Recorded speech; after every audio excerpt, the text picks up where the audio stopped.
the director of the Cowlitz County Historical Museum, and I guess you're interested in hearing about, UFO stuff and plane crashes and surface collection archaeology, and we're going to cover a little bit of all of that here in this program tonight. And I'm not necessarily an expert on all this stuff, but I've been learning a bit as I go, and some of you may have some knowledge to share as well regarding this program. And I look forward to any discussion that happens after we get through with this.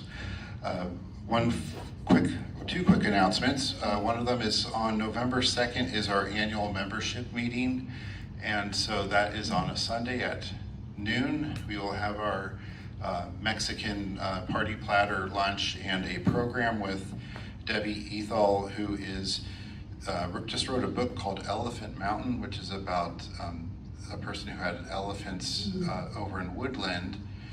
And I've been talking about her program for quite some time, but there was a lot of delays in her book being published, and it has finally gotten published, so we are good to go. So we'll see you here on the 2nd of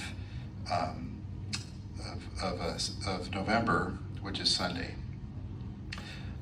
One other final announcement.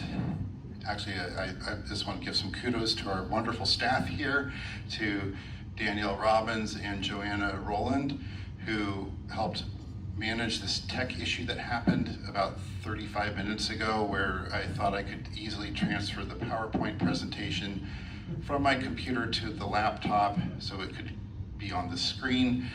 Done it hundreds of times, and all of a sudden all kinds of stuff went haywire and it wouldn't communicate, and they both aggressively thought on their feet and got this fixed for us, so I appreciate them. So let's give them a round of applause, because they're awesome staff, and they troubleshot the problem, and we are only delayed by a few minutes here. I was afraid I was going to have to find some alternate program here, which is not the program you came here for, so I didn't want to have a full house of angry people here. I do want to give also quick thanks and shout out to Don Davenport. Where are you? There you are.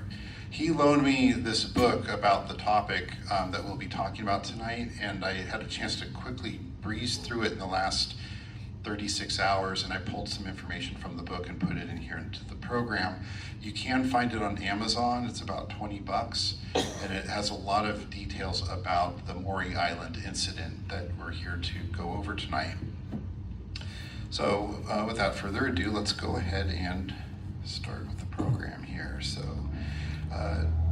October is Washington State Archaeology Month, so we wanted to acknowledge this program because it involved a archaeological permit to collect surface material from the crash site over outside of Rose Valley. And archaeology is basically putting together human culture based on whatever artifacts that we can find, and artifacts are objects that are made by humans or modified by humans. So even this pen, anything you handle is an artifact. The speaker is an artifact. Artifacts don't mean old objects, they're just any object that a human has manipulated. In Washington State, though, they consider anything 50 years or older as a historical artifact, so then it can become part of an archaeological site.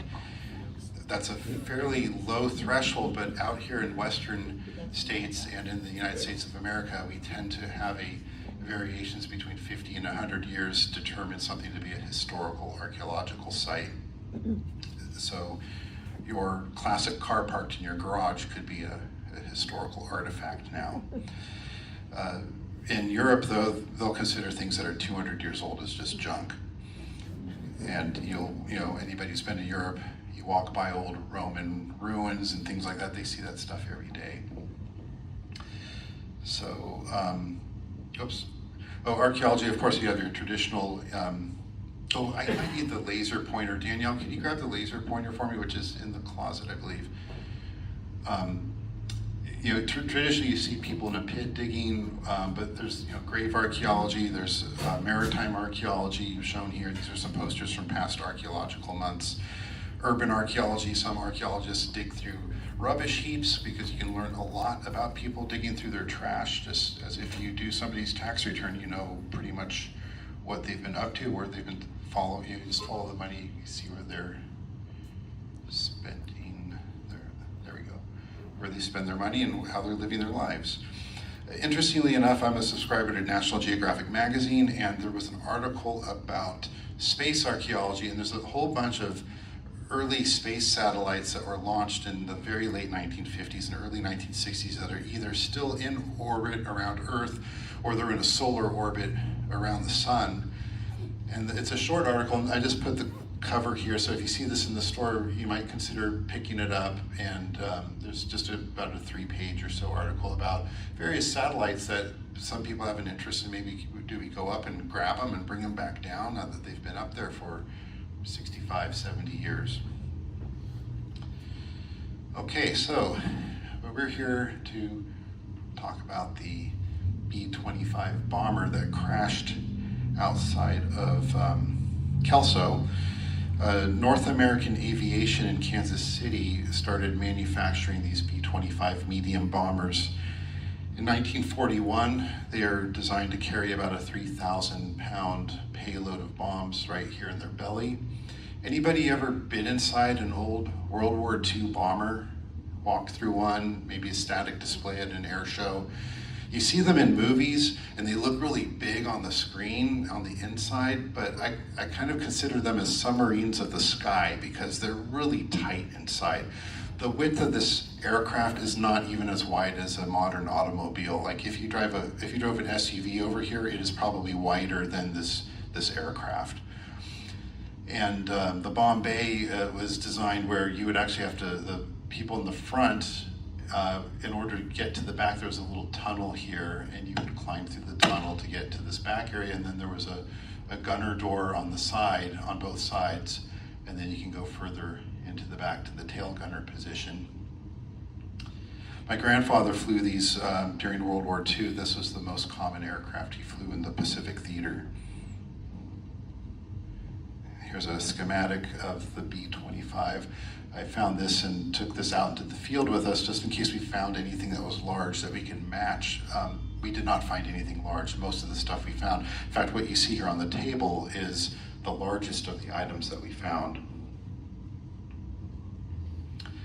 I've always loved old military warbirds, and this is, gosh, about 20 years ago. I got to fly on a B-25. This is down in California with my then girlfriend, and here I am about 3,000 feet up in it. This picture is actually taken in a B-17, looking out the window at the props, again about 3,000 feet up. This B-17 is known as the 909, and it crashed in 2019 with passengers on board. About 7 people died during this crash. These aircraft are getting older and older. The crash that we're talking about is about 78 years old. So all these aircraft that were built, and they stopped building them in 1945. Once the war ended, they pretty much shut down production on all the war material. So anything you have there is at least 80 years old now or older, 80, 90 years old. And so I remember them talking about, this, like I said, is about 15 years ago. The certification to fly these aircraft, it's harder and harder to get them certified as they get older and older, and at some point they will become static displays. So that's why I wanted to fly on one while I had the opportunity to do so. The B-25, if you haven't heard of them before, something you should be very well aware of is the importance that they had early on in the American involvement with World War II, because after Pearl Harbor, our morale was low, as a country, we were angered and ready to fight, and we had the tooling and the industrial capacity to fight, but the Japanese Empire was still expanding through the Pacific, and we needed to strike back and let the Japanese Empire know that they were not safe in their home islands. And so there was this plan to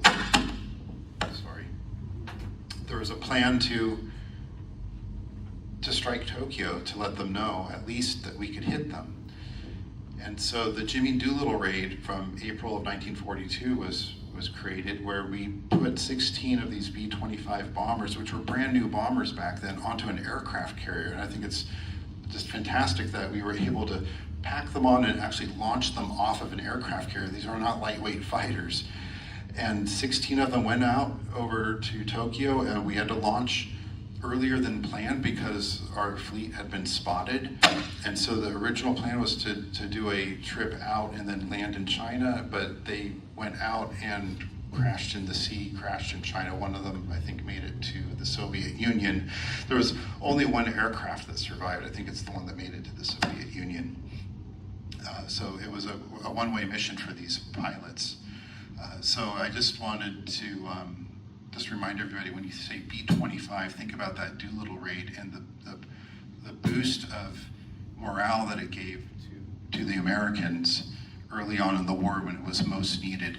The strike in Japan did not do anything crippling, but it shook them up enough to know that, oh my gosh, we actually do need to have air defenses here in Tokyo, in our homeland. Okay, a little background information now. The UFO craze of 1947. So this all kind of kicks in with Kenneth Arnold. And this all happened in Washington State. That's the really interesting thing here, is Kenneth Arnold, who was flying over by Mount Rainier on June 24th, which is actually 3 days after this incident, but his incident was the first one that really made it into the mainstream news. And so this kind of started this UFO craze of 1947, where he reportedly saw some 9 UFOs flying by Mount Rainier. He was going from, where he was flying from Chehalis to Yakima, and he diverted to go up towards Rainier a little ways because he was going to look for a wreckage of a transport aircraft that there was a reward for. Didn't see it and started coming back around, and then noticed these 9 objects out there and reported it. But that wasn't the only one, though. Of course, we had the Maury Island Incident from 3 days before that did not make it into the news immediately. And Kenneth Arnold thought that these vehicles that he saw, or these objects that he saw, were going about 1,200 miles per hour based on his estimate. A little bit later, on July 4th, Flight 105, which was a DC-3, a twin-engine civilian commercial aircraft, was going from Boise to Pendleton, and the pilots and flight attendants saw several objects as well, possibly saucers. And they tried kind of following a bearing on them for about 10 or 15 minutes, and then they disappeared. They accelerated or went too high or something. They just shot off and were gone. There was also, and in our temporary gallery, as part of our traveling exhibit, the State Archives put together an exhibit called Beyond Browsing the Stacks, which is kind of the greatest hits of Washington State history, and it has elements of industry and agriculture and culture in our state, and that's in our temporary gallery, so please go take a look at that. But we do have, as part of that, it does have the Kenneth Arnold story in there. And then here's a few pictures during that UFO mass sightings of 1947. July 7 are these 2 pictures taken by a gentleman named Rhodes down in Arizona, and then the spots up there were observed over Tulsa, Oklahoma, and then the Roswell incident happened around July 8th, and you guys are all pretty familiar with that, the alleged UFO crash and possible bodies found. So also at this time, the beginning of the Cold War starts to set in with the Truman Doctrine, and we have, we are the only nuclear power at the time, but Truman starts to want to contain communism, and we have, there's some incidences here from after 1947, the 1948 Berlin airlift. We were testing atomic weapons and marching soldiers into the field towards the fallout. This aircraft here, the B-26 Peacemaker, is the world's largest bomber ever built. It's got 6 pusher propellers and 2 twin pods of jets, like a B-52. They look like B-52 jets, so it's got 4 jets and 6 pushers. It's our first intercontinental strategic bombers, meaning that it can fly out of the United States and then strike targets in the Soviet Union and then come back to the United States. It's not a one-way journey. The Soviets only had one-way journey bombers at the time. So there's a lot of fear and uncertainty, and as such, the United States was also launching a lot of measures to try to measure if the Soviets were going to build a nuclear weapon. We knew it. In 1949, they did achieve that goal, but in 1947, we were putting up sensors and things using these high altitude balloons, and so there's been some theory that maybe in 1947, some of these sightings could have been weather balloons or experimental aircraft, as we were well into the jet age, experimental time too. So, the Maury Island Incident, where this begins. Again, this is a copy of that book. I recommend picking it up if you get a chance. It's been really entertaining to read and a lot of information in it. And an artist's depiction of what this incident looked like with these 6 saucers that were hovering around South Puget Sound. To give you a little bit of geographic understanding here. So here's Tacoma and Vashon Island, and Maury Island is right next to it. They're actually connected. They're called tide islands. They're connected by something called a tombolo. A tombolo is a patch of land connecting 2 islands, or an island to a piece of mainland that is not really solid land. It's more like beach type land, and it can flood or get covered by tides at times. But so Maury Island, if you look on a map, it looks like it is not an island, but more of a peninsula off of Vashon Island, but it's technically an island, and here's a closer view of it. So here's Commencement Bay and South Puget Sound down in here. McCord Field, which is now Joint Base Lewis McChord, is right down here, just south of Tacoma.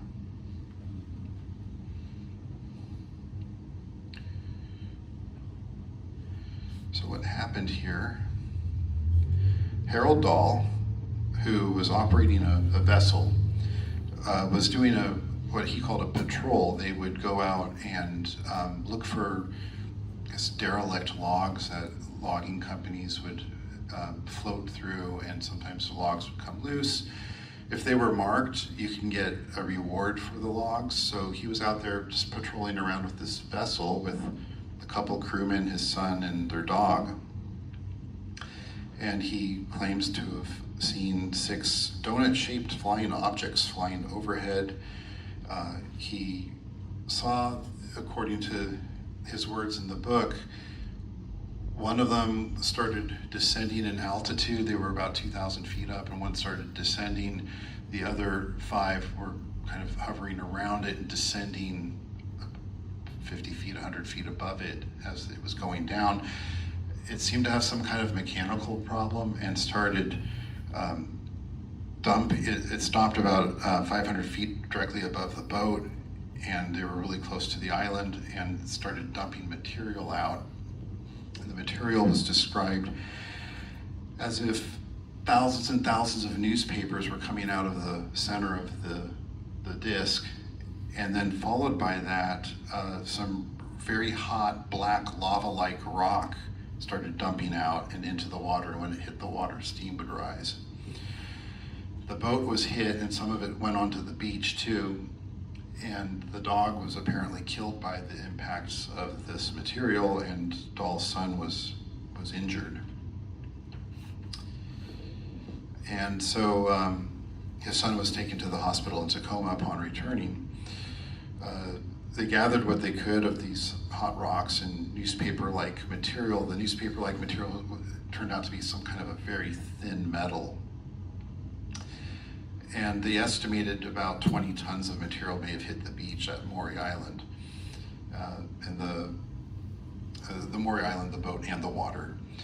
About a day later, though, there's a couple firsts in this story here. One of them is, this is the first kind of modern UFO sighting description. The second first is, this is the first sighting of the men in black that show up, that want to have a chat with you and want you to be quiet about what you saw.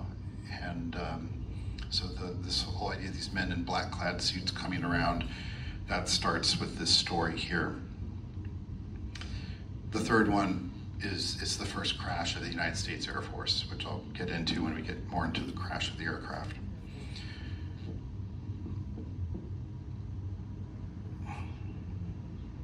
So some things I'm a little unclear about, and some of you in the audience may know a little bit more, but the material ended up in the hands of the government. It was collected by Fred Chrisman, who was Dahl, the boat operator's boss on the patrol. And because this originally happened June 21st, but this is all early now July, some time has passed. And so these other stories are coming out. And so they contacted Ken Arnold from the June 24th incident and contacted the pilot, E.J. Smith from United Airlines Flight 105, which had an incident on July 4th, also in Washington State, where they apparently saw several objects and weren't sure what they were. And they, through their networks of people that they knew, they were able to contact the 4th Air Force at Hamilton Field in Northern California, and they sent Lieutenant Brown and Captain Davidson to investigate. And they met at a hotel and they collected fragments, and then they went off to McCourt Field with the material.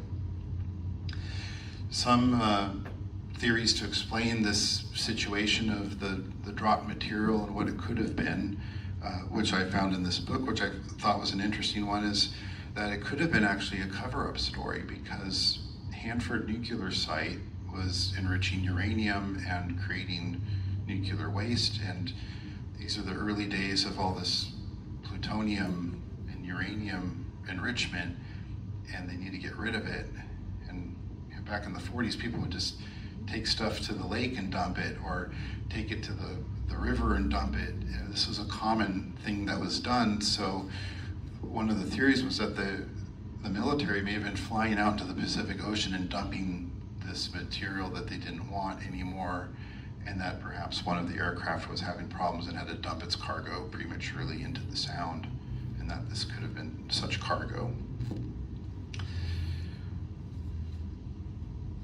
So here's, there was a short movie made. I don't know if anybody heard about the Maury Island Incident, a short film, but that was made about 10 years ago. And I haven't seen it yet, but I'd like to, maybe we can show it here some night. I have to figure out how to obtain it. And then there's a diagram here somebody had drawn of what this Maury Island incident could have looked like.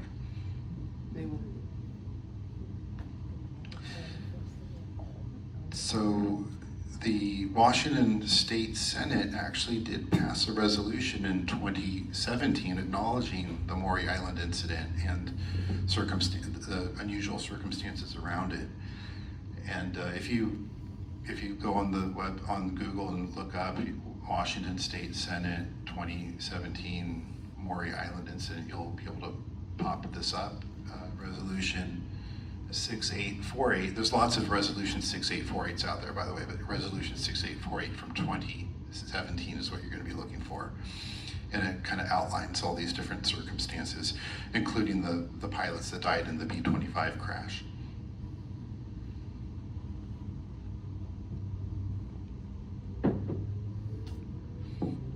Okay, military investigation from California to Washington. So again, some geographic familiarity here. Hamilton Field is in Novato, right here in Northern California. Here's just a little bit of, San Francisco's right down there. The North Bay part, San Pablo Bay here. San Francisco Bay is gonna be down in here. And here's Point Reyes. And if you look at it on a Google map, you'll see a long line there. That's the San Andreas Fault, which creates Point Reyes, pointing out there's a little inland stretch of water right down this little crack here. And that's where, this is the part where Los Angeles will eventually come up and join San Francisco when we're no longer around. And so Hamilton Field is located right there. So that's where the two investigators came from.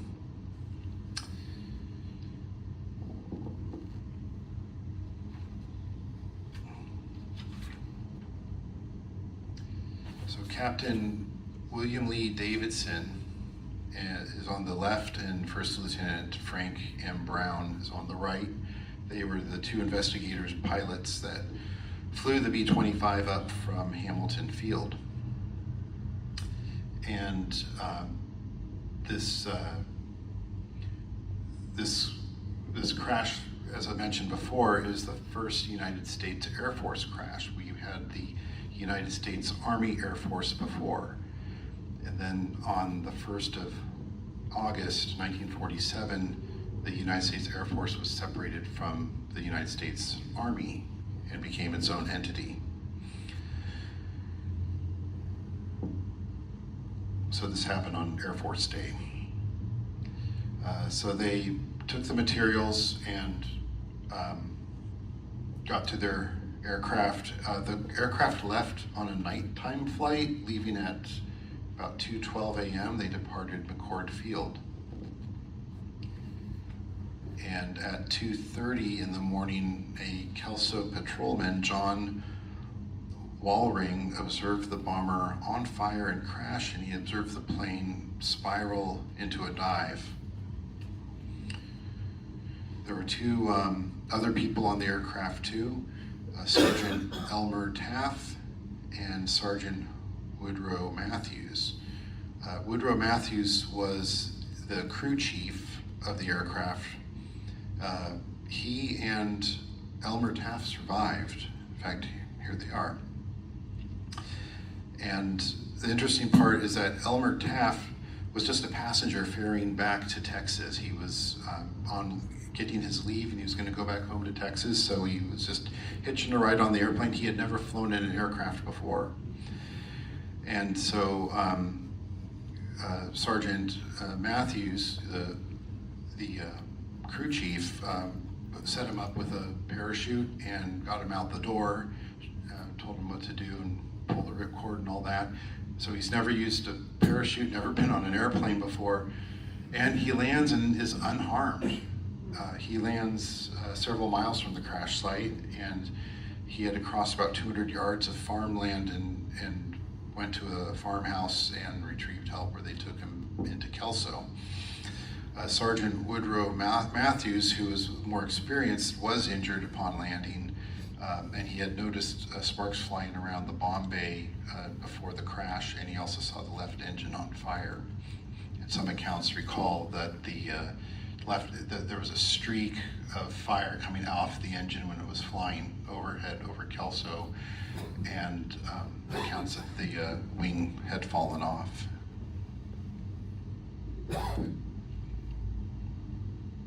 When they were loading the aircraft at McCord, it was noted that there was some kind of a heavy strong box that they were putting in, and the material inside was extremely heavy, and there was a lot of extra security there.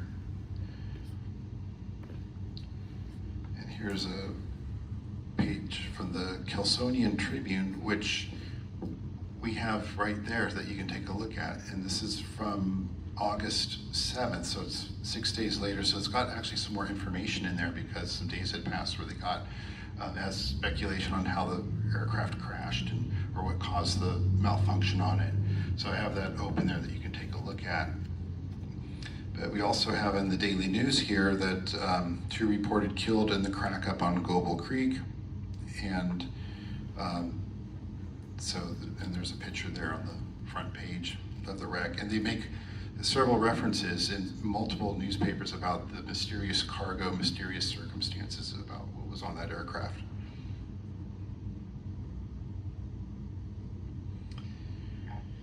Something I had learned from the book is that there was a journalist named Paul Lance who was a Tacoma Times reporter, and he was an investigative reporter, a young man. He was about 29 years old. He suspected the bomber might have been sabotaged.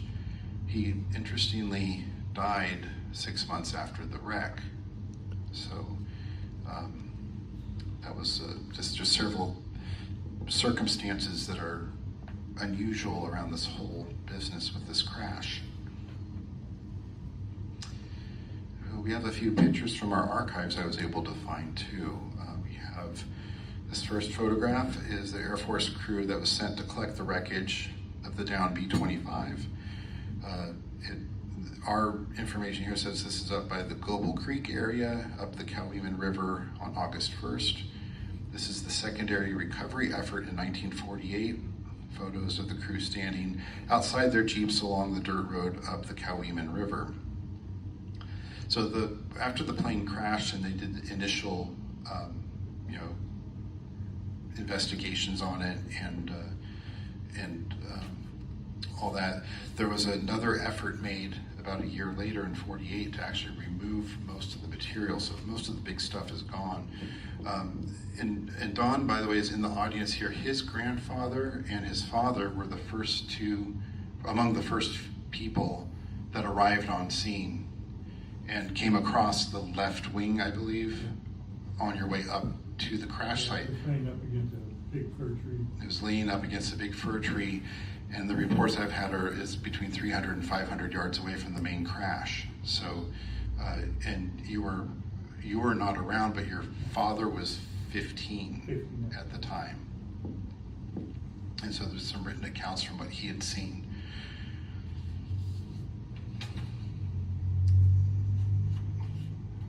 Here's a few more pictures from our archive. Let me see. I got my notes.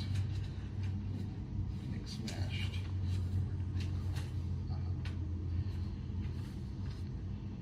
So here you can see the landing gear here. They haven't picked up any of the debris yet.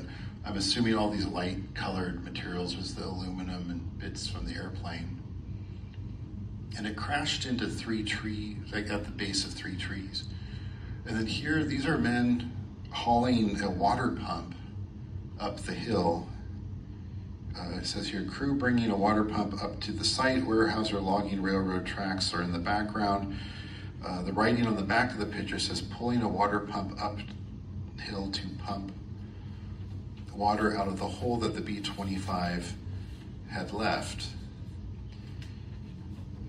So where this aircraft crashed, it created an impact crater right here. And it filled with water because there's a little tiny, I'm gonna call it a stream. I always wondered the difference between, river, creek, stream, and I think and brook. A brook you can step over, and a creek you can wade through, and I think a river you have to swim across. But it's very narrow, anywhere from as narrow as a foot to 2 or 3 feet in some wider areas. It's a small little brook, and that impact crater is right by it, and that's where it filled with the water, and that's where we found these materials, is up that little brook or stream. And they had to bring heavy dozer equipment in, and then also the dozer got stuck and they had to bring a second one in to pull it out. This is on Weyerhaeuser land now, and the area there has probably been logged twice over in the last 78 years. So, every time years go by and trees grow and get harvested and heavy equipment's going through there, stuff is getting churned and mixed and crushed, and then you have souvenir hunters that were going in there decades ago finding stuff. So the place gets picked pretty clean but it's amazing how even when it's picked, there's still stuff out there. It's very thick vegetation there. In fact, we're going to show you some pictures of what happened when we went out there. So we applied for a permit with the Department of Archaeology and Department of Archaeology and Historic Preservation. This is the first time I've ever applied for one of these permits, and of course you need permission from the landowner, so we had to talk to Weyerhaeuser first to see if we could even get onto the property, explain what we were going to do, and get their blessings to recover the material if we found anything. And once we got that, we can then go to the Department of Archaeology and Historic Preservation and fill out the permit. And also in our temporary gallery, this is a picture of one of the display cases, which has the first fragment that we had from the crash that we got back in 2007 that was given to us. So that's how I learned about this whole airplane crash and site in Maury Island. We had this chunk of metal in our archives, and I started just digging deeper and learning more about what it was affiliated with. And so we were going out into the middle of nowhere, and so we left Joanna, our office manager, directions of, here's where we're going to be, and here's when we expect to be back, and if you don't hear from us, here's the people you need to call from Weyerhaeuser, number 1, and here's the number 2 person to call if you can't reach number 1. And so we left before she came into the office, and we realized, oh gosh, we should let her know where we're at. So when she showed up at our workstation, this was sitting here waiting for her, so that she would be our rescuer if we needed to be rescued. And we're heading out there, and got lucky with some nice weather, although the vegetation had grown quite a bit because we had a lot of spring rains. Bill had been out there the year before on August 1st, the anniversary of the crash, and the vegetation wasn't quite as intense, he recalled. And there's ticks out there too. I got 2 ticks on me after I got home. And this is Bill at the what we believe to be the impact crater. And again, it's just completely overgrown with brush.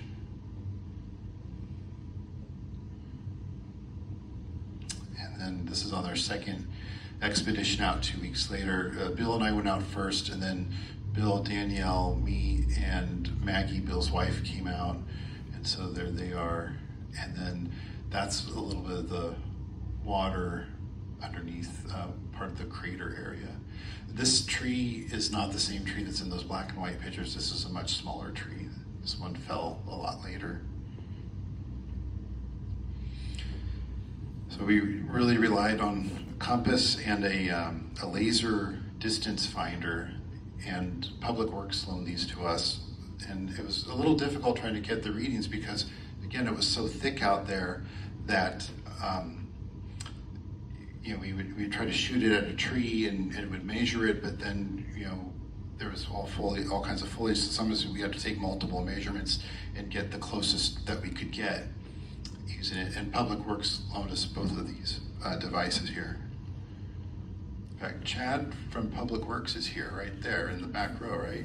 There he is, calling you out. Thank you.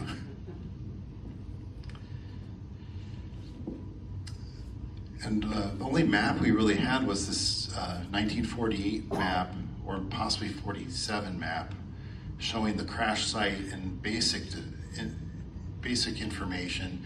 This mountain stream here is Global Creek, and I have it reversed on purpose so that that's north, that's south, east, west, so it corresponds with how we would normally imagine a map, but this was drawn upside down. And so main crash sites there, and they put X's where they found major pieces and debris. And then these are our 2 paths that we measured to try to figure out where everything was and how far everything was and what relation it was. And we had no scale here, so we didn't know exactly how big it was. It says here 500 yards to the left wing right here, but even if you divided that up, we weren't too sure of how accurate. But then when I looked at it, we had pieces of engine and nacelle, and the nacelle is the covering over an engine, or nacelle is like on the Starship Enterprise, has two long projections on the back of the vessel, or nacelles.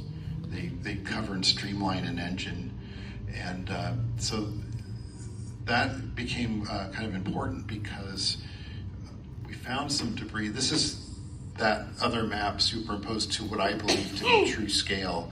So our map covered about 43 meters of distance. And so there's probably all kinds of material out there, but it's just so thick with ferns and vegetation, and there's stinging nettle all over there too. Lots of stinging nettle. So it's a little bit treacherous out there.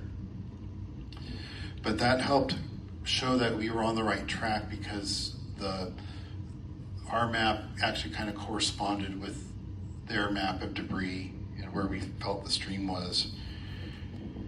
And here's a couple more shots of us out in the field. And this is how stuff would be found. When because it was so thick, the best place to find everything was around that stream bed. And so this right here is this piece right here. So we're just looking around trying to find anything that was metallic. We did bring metal detectors with us, and our permit was for surface collection, so we were not to dig in the ground, but only just pull things off that we could find. But even with the metal detectors, with the thick foliage, you can't just wave it around that easily when the brush is that thick. But the metal detectors were popping off all kinds of readings, but we were really using our eyes the most. So we would walk by, we would find stuff, and then we would flag it, and then we'd come back and collect it. This piece we found on the second excursion. We originally thought it was like burlap or something like that, but it's actually fiberglass. And this was just sitting in the dirt, partially exposed, and so we pulled it out, and we don't know what that was for. We haven't had a chance to analyze any of the stuff or take it to an expert that does restorations on B-25s, which is my intention to contact some of these organizations that do restoration work on old aircraft, especially the B-25. And we found this piece of rubber here, which we suspect is either part of the tire or part of the inner tube. And this was right by the creek too. And it was found in location near the nacelle, which on the B-25, the landing gears pull up under the nacelles right behind where the engines are. So that original map showed some engine debris in the nacelle, and then if we're finding pieces of rubber there, then I'm suspecting and it's consistent in the location, that's probably what it is. Here's another piece here, and we actually have that on display here. It's got that army green color paint on it. Right there, just found in situ right there, and then in the lab there. And some pieces were underwater, or mostly underwater. This one, there's a lot of reflection here, but there's crumpled aluminum here, and it's sticking out just a little bit here. This is a different piece that it would have looked like a rock, but you can see there's a couple lines here that indicate there's a piece of aluminum. It was subjected to heat and burned, and then there's a little bit of rust here from a iron or metal rivet or something that was holding it together. Other than that, it looks like a rock, but it's actually metal. And then one of the larger pieces we found right here was stuck in the creek by a log. And then this is the only piece that had, well, the piece of fiberglass had a marking on it too, but this is the only metal piece that had some kind of a maker's stamp mark on it, which I'm hoping we can find more information about that, what that is.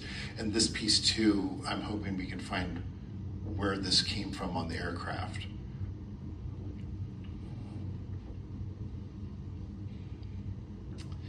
And again, here's the nacelle behind the engine and the wheel. And nearby that piece of rubber is this piece of metal, and it's buried in the ground. We were not able to pull it out. It's just too deep in there. This has been there for almost 80 years. The impact and the speed probably buried it already, plus all the vegetation and any logging activities going on. But these pieces are symmetric here. This piece in this shape, they don't look like it in the picture because it's a little distorted the way that the piece is bent, but they match. And I suspect this might be landing gear, and then there's pieces of aluminum that are attached to it that we tried tugging on it, but it's firmly attached to this piece that is deeply anchored into the earth. Weyerhaeuser says that they can help us remove it because it's right into the water here and would require earth removal. There's all kinds of environmental protections on it, and so they have specialists that can come and take this piece out. So I'm very curious when it does come out, how big is it, and does it tell us a little bit more, because that will be the biggest piece that we will be able to recover. And I want to give a special thanks to the Department of Archaeology and Historic Preservation for granting us the permit. The permit is good for 1 year and it expires in November of this year, so I'm hoping to get out there one more time. Cowlitz County Public Works was awesome. They gave us hard hats and vests and all the technical equipment to use. We're very, very accommodating. In fact, all of the county departments that I've ever asked for help from have always been very cooperative with the museum, because we are not just a nonprofit organization, the Cowlitz County Historical Society, but we operate this museum as a partnership with Cowlitz County. So we are a public and private partnership, and anytime I go to the public entity to ask for help for anything, they've always been very accommodating. So I just really appreciate my fellow county colleagues. Also want to thank Weyerhaeuser for being so gracious to let us onto their land and snoop around and take some of the items off, because they very easily could have just said no, as anybody can. It's private property, and it's their will, what they want to do, and they were more than accommodating to us in giving us access, so I'm very thankful for them. And with that, I think we can just open up the floor to comments, questions, observations, insights. Anybody have, Dawn, do you have any more insights or information off the top of your head? I don't mean to put you on the spot. The only thing my dad remembered is once they got up there, the ground was still on fire. Because the gasoline was soaked into the ground. And because of that, the two bodies at the pilot were beyond recognition. And it got to me. Just upset. I think the co-pilot, his body was dismembered his torso was found farther away from the aircraft. His torso was ejected from the aircraft. And so, and there was a fire, and there was an explosion and burning there, and there was a small fire, or small forest fire, I think, that happened as a result of that crash. Any other questions or comments? Yes? Anyone ever play with any Geiger counters out there to see if there's any radioactivity? I wondered about that too, because of the mystery about the cargo on the aircraft, and whatever was with that aircraft went down with it. And if the military didn't recover it, it's still out there. And I didn't know if Bill and I would show up, glowing or something, or what, but or if we would find something like that thing that looked like a rock, but it was metal and it looked like it was burned. What if it wasn't? What if it was part of that mystery cargo? But yeah, I think Geiger counters would be an interesting thing to bring out there, just to see if there's any stuff 80 years later, if there was, let's say this material actually was plutonium, that plutonium waste. I would imagine the half-life of it would still be strong on a Geiger counter, just only 80 years later. since that stuff takes, about 5,000 years to break down. So did the government ever come out and look for anything after the crash, or they just left it there? They came out immediately after the crash, and then in 1948 they did a major cleanup a year later to pull all the material out. So it's not like we would find, like the left wing, I think they probably took that. Anything large was taken. So any of the stuff that was the cargo, they took that? I would assume that Yeah. 99.9% chance if it was there, they got that, unless it was somehow buried somewhere deep or ejected somewhere really, really far. There was a, yes? Yeah. Do you guys have access to the, like to the Air Force investigation? Because this is their first investigation as an entity, and it seems like they might, we might be able to, get, maybe it's been declassified, I don't know, but that investigation, do you know of what the status of that is, or?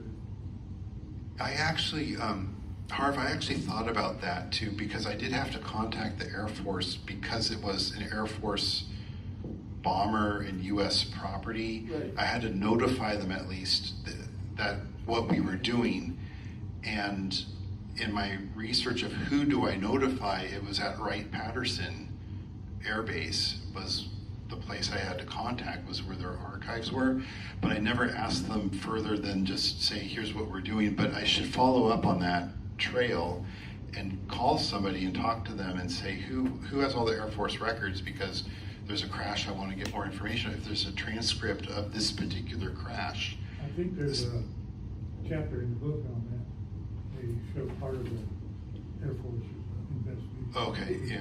Okay. And they said it was just mechanical problems. Yeah. They worked on the engine, the left wing engine, before it left the cord. They said one of the exhaust pipes came loose and caused flames going into the wing and caused it. That's their reason. That'd be kind of interesting to have, to have that initial, report as part of our. It'd be nice to include that there too, yeah. And I'm sure that Air Force report would be pretty, like it's not going to talk about any of the more sensationalized aspects of it. It'll be kind of like what you just said here. There was an exhaust port that came loose and shot hot gas into the wing and I engine. gotta fix that. Yeah. Yes, Did Sandy. they say how much the plane actually burned? Was it all of it or just portions of it? Was it I'm landed not- into the water or something too? I'm just wondering if it's. I'm assuming, I don't have the answer to that unless somebody else here does, but I would assume that anything at the main crash hole was probably burned. I mean, we're just finding splinters, and these pieces are all mangled. So Yeah. it like exploded in multiple pieces. So, and there's, some burn evidence on some of them, but I think it probably burned for a while with all the fuel there, and there's all the woods there, and it was April 1st, so it was probably dry, I'd imagine, at that time. Yeah, that's a good time to have a April fire. 1st or Pardon me? April 1st? I'm sorry, August 1st. It was Okay. August 1st. Yeah, there's a whole different story around these parts in wetness and dryness. Yeah, so so there's a lot of, I'm hoping that with everybody in this room and any interest in this, that if you all dig deeper and look deeper and consider this book as a starting point of finding more information out there about this wreck and the mystery around it, because it connects us with the story up to Puget Sound, just like the Cowlitz corridor connects us to Puget Sound. So there's a lot of these interconnections to these areas. My family's down in the Bay Area, and I would love to talk about this to the Historical Society in Novato. I looked them up. They have one there, and they have a speaker series. And as I learn more and can refine this, I'd love to share this with them. They may even have some information about it because the aircraft originated from there. So they might have some kind of record. How old was the plane? How old was the plane? Well, it's 1947, and they built them from 41 to 45. So it was, I would call it a new plane. It was a $150,000 airplane back in those dollars. Imagine being able to buy one of those for that price right now. Yeah, $150,000 in 1940s dollars. There's a hand that, yes. So do Mike? you have any more comments about the Men in Black and the early issue about what they found? Not much, other than just that they threatened Mr. Dahl with, you better keep quiet about this or it's going to have a very unfavorable outcome on you and your family. And that's kind of what I got out of it, but not a whole lot more. A couple years ago, they had that show, Project Blue Book. They did a show on this. They go really in depth, but they show going out, not the real valley, but going looking at the Project Blue Book. Yeah. And that's on, what show was that on? Either on Netflix or one of those. Okay. They're just Air Force's investigation into UFOs. Well, one thing also, this book was published by the people who run the Northwest Museum of Legend and Lore. So if you go to the Northwest Museum of Legend and Lore, you may find some more information on this. It's closed. Oh, it's closed? Okay. So, Then you won't find any information. so then you won't find any information on it. Yes. So you said that there is a problem with the exhaust pipe in the left wing that caused the fire and caused the left wing to be separated. Did the Air Force have a track record?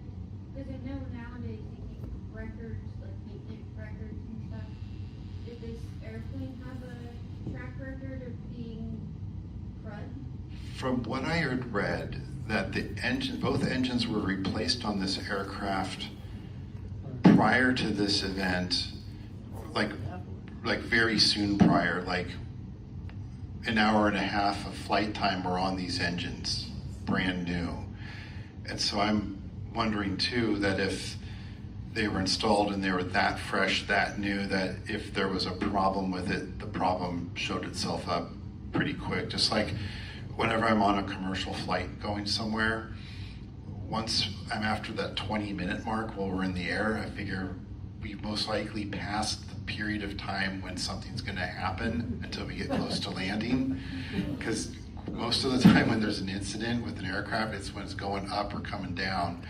And so I'm always kind of like, well, if we made it past 20 minutes, anything that would happen probably would have happened with this aircraft, with these new engines that were installed on it. If there was something that wasn't, if there was something faulty on it or installed improperly, that's when it would happen. Because if the engine's been running for 100 hours and nothing happened on it, then the parts that would have fatigued through a fault of the engineering of the part or the manufacture of the part would have happened before.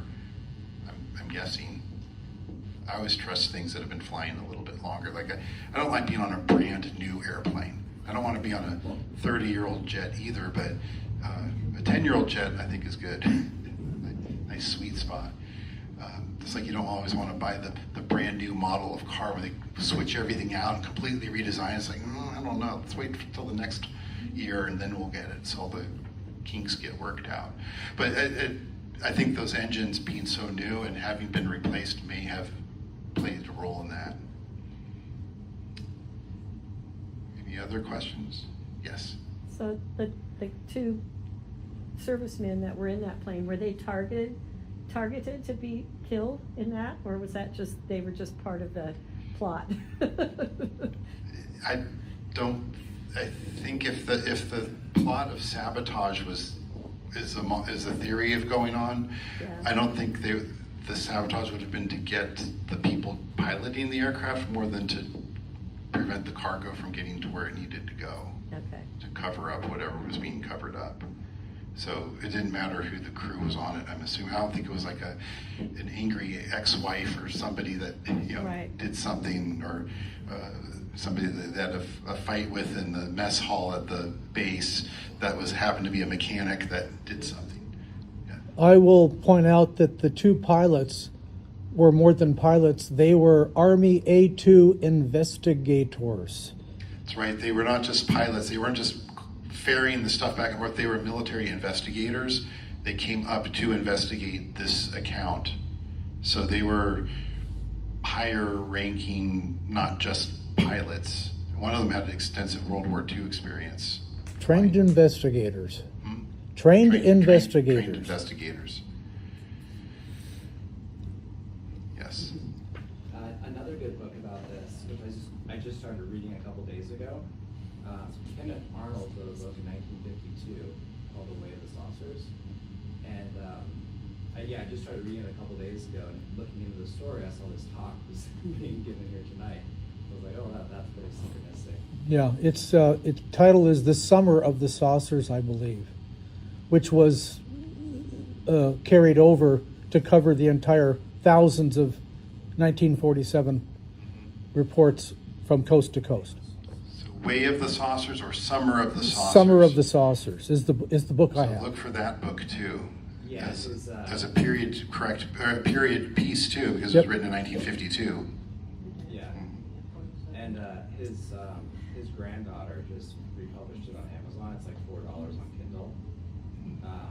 But he talks about this. He was actually paid, from his words, he was paid from the science fiction publisher to fly from Boise to Tacoma to look into this case. He was paid $200 back in 1952, and he called his friend Captain Smith of United Airlines to come over. And because he was talking with military intelligence after his sighting, that's when he called these guys from California to come up here.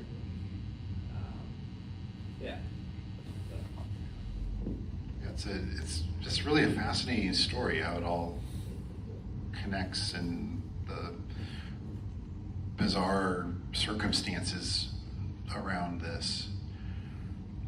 Any other? Yes. I actually have a question about the Maury Island incident.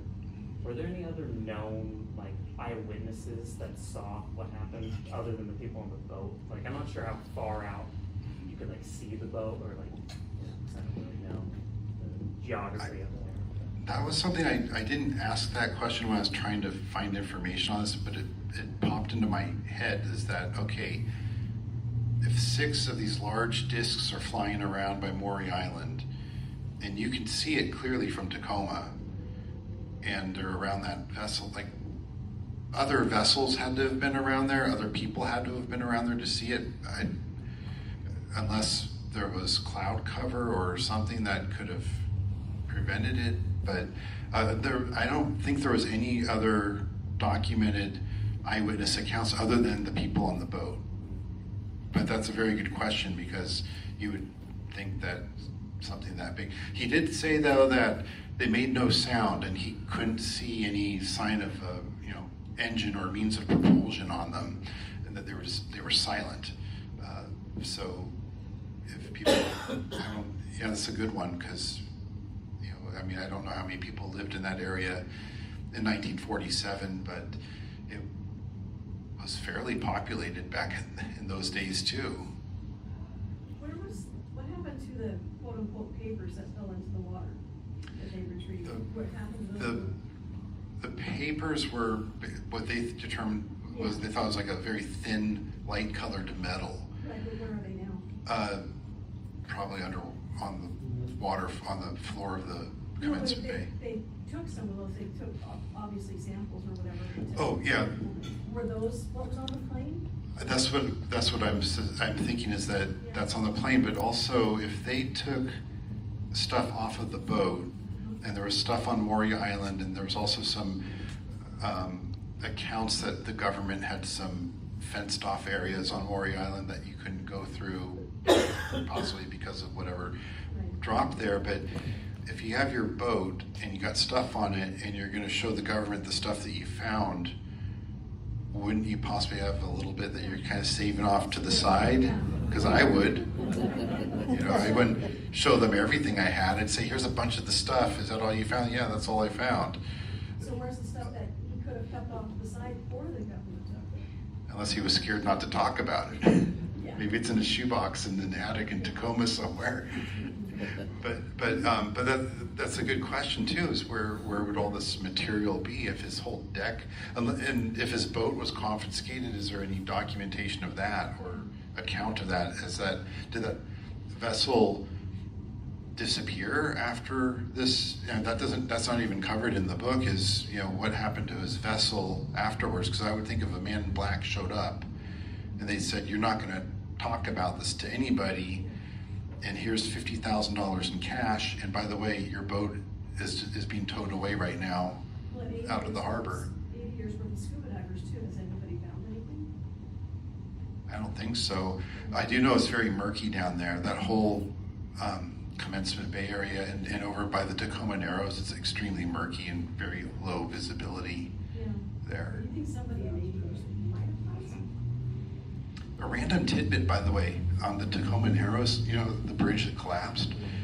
Divers that have been down there say it's really weird because when it collapsed, basically the bridge is a freeway, and this freeway collapsed and lands into the water, and there's sections of it where you could walk on, and it's like there's this freeway underwater that's submerged. It's just sitting there, just huge chunks of it. But that's a whole nother story. Yes. So yeah, I recently listened to an interview with the filmmaker of the Maury Island Incident that you mentioned. And apparently when they were making the film about 10 years ago, they did a lot of FOIA requests and got a lot of FBI records declassified. Apparently, like, Dahl said this was a hoax, which made a lot of people discredit the story over history.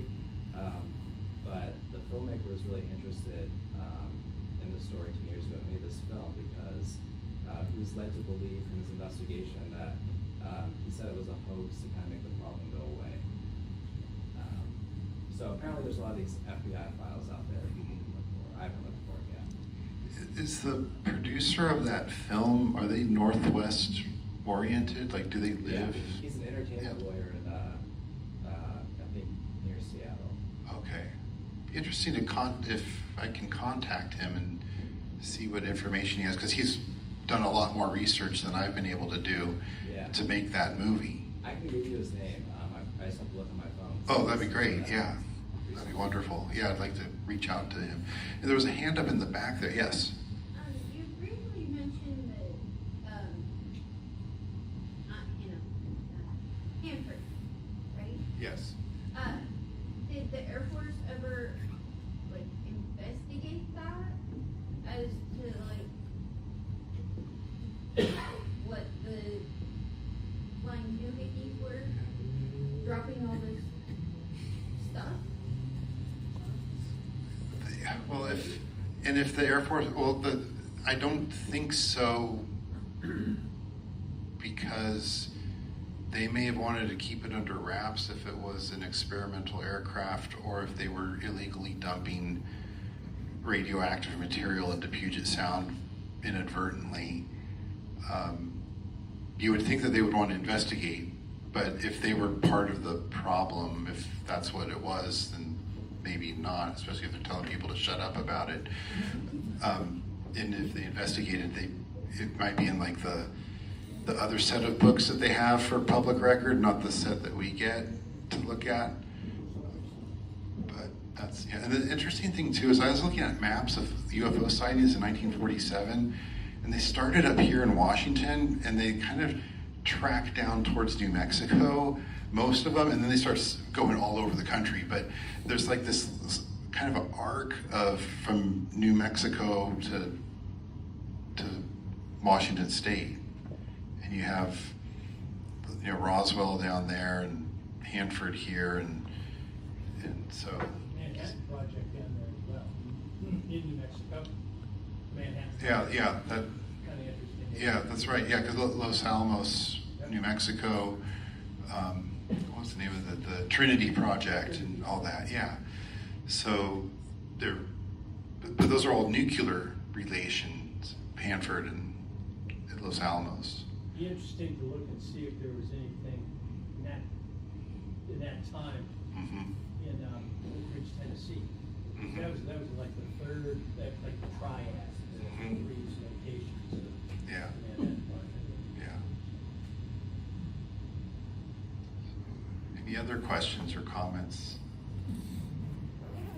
Thank you all for coming tonight, and thanks for your patience while we're trying to get our technology working. And if you have any other tidbits of information, please reach out to us. And I don't have my business cards on me. Joanna, could you grab my business cards, please, from my office and give them to anybody who wants a card? Because I'd love to hear any contacts that you have so we can get more information about the story, because it is a local connection to a larger story, I think, that's out there.